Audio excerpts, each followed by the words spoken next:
Hello everyone and welcome. Again, my name is Micaela. It's great to see you here. We're moving right along in our alignment series. In video 1, we talked about warrior 1. In video 2, we talked about warrior 2.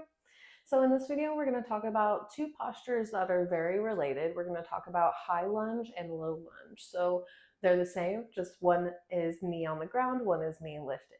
So if you'd like, you can grab a couple of blocks to bring with you. You can also bring a blanket if you have sensitive knees to kind of support you when we come down for low lunge. Those are just options, not requirements. Again, a gentle reminder that alignment is non-dogmatic. How it looks for your body is different for me and everyone else. So hold space for yourself to be unique and individual, listening to your body, how it feels, making adjustments to always bring in the Sarah and the Sukha.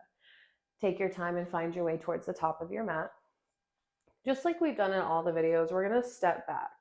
But for high lunge, when you step back, we're going to take the left foot back and stay high on the toes. So the heel is lifted off the earth. We've got a stack of the heel over the toes, and that might look like finding a soft bend in the left knee. So go ahead and just take a moment and notice how this feels. Maybe look down. We want the right toes forward. We want that stack of the knee over the ankle or in line with the ankle, just not twerking in.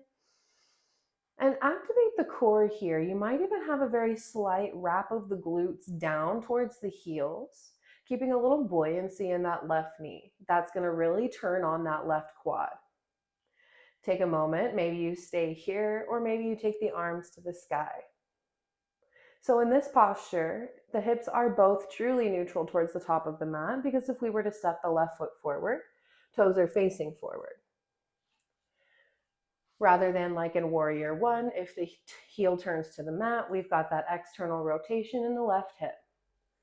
So from here, we're going to go ahead and begin to drop that left knee towards the mat. Finding low lunge, you can untuck the toes here and notice this is a very similar base to that high lunge we were just in, except the knees on the mat. We still want the hips nice and neutral, so that might look like a tug of the right hip back if you feel like it's pulling forward. Pressing firmly into that right foot, if you're shifting the hips forward and notice you'd like more space, you can always heel toe that right foot forward a bit more. Just keep tugging the right glute back. Squeezing the inner thighs together, like you're going to maybe even lift the hips a little higher as you press into the top of the left foot. We've now got a really active base here. If you'd like, you can then reach the arms to the sky. Again, just like we did in warrior 1, right? We're going to wrap those pinkies forward. We're going to lengthen across the collarbones.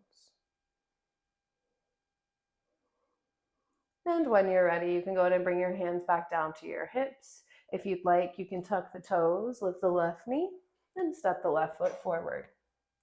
So again, we're going to take the other side just so we're nice and even. If you need to, you can kind of shake it out just for a moment. And then send the left foot back, starting with that high lunge. Stay high on the right toes, stack the heel over the toes. Maybe there's a slight bend in the right knee. So just like we talked about in those first two postures, the feet should be not on the same line. It's hard to find balance when you're on a balance beam, right? So go ahead and let yourself have space between the feet. Again, your hips are not stacked in a line, they're separate. Find that buoyancy in the right knee, maybe tug the left hip back if needed, and maybe there's a slight wrap of the glutes down towards the heels as you activate through the core. Notice how this feels. If you need to, adjust the left knee, pulling it out towards the left so it's stacked. And then maybe the arms reach high, pinkies wrap forward. Notice how this feels. And then we'll slowly bring the right knee to the earth. Maybe the hands come down to the mat to find support first. Untucking those right toes and pressing into the top of that right foot.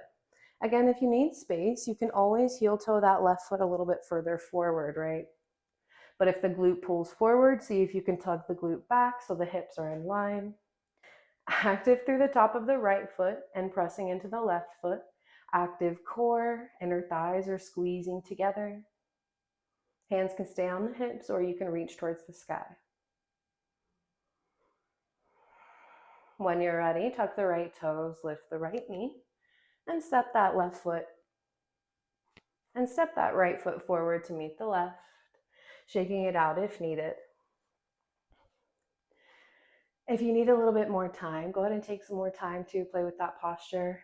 Notice how it feels, make the adjustments you need as always.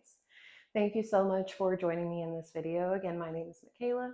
If you haven't, go ahead and subscribe as we will be continuing on in this alignment series. So I hope to see you again.